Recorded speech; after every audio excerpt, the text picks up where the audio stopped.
Good morning, ma'am. Good morning, sir. I am Nalain Bermudez, 29 years old, married, with two daughters, ages 7 years old and 2 years old. I graduated a 2 years vocational, and my course is Associate in Arts. I have one brother and one sister, and I am the youngest in our family.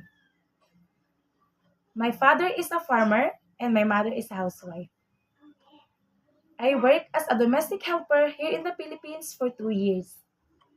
With the four members of a family, with two kids and two adults, a 2 months old baby boy and a 6 years old girl, and she is at primary one. She will go to school at 7 a.m. to 11 a.m. in the morning, so I wake up early to prepare her breakfast, help her to take a bath, help her to wear her uniform, carry her bag, and we will walk together to go to school.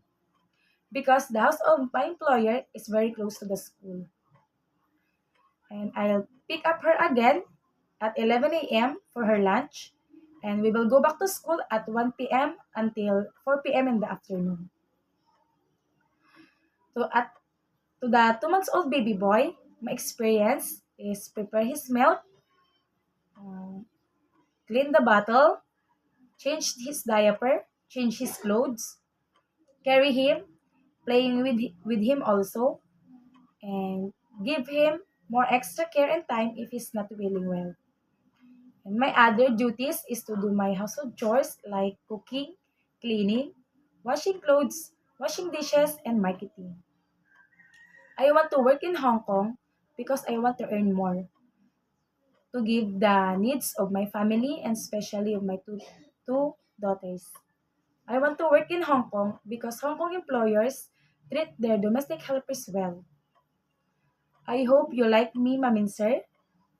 I am a hardworking, responsible, obedient, and patient, and I will do the instruction of what my madam give to me.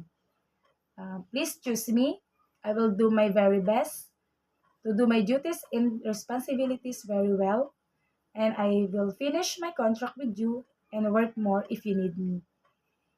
And thank you and have a good day, ma'am and sir.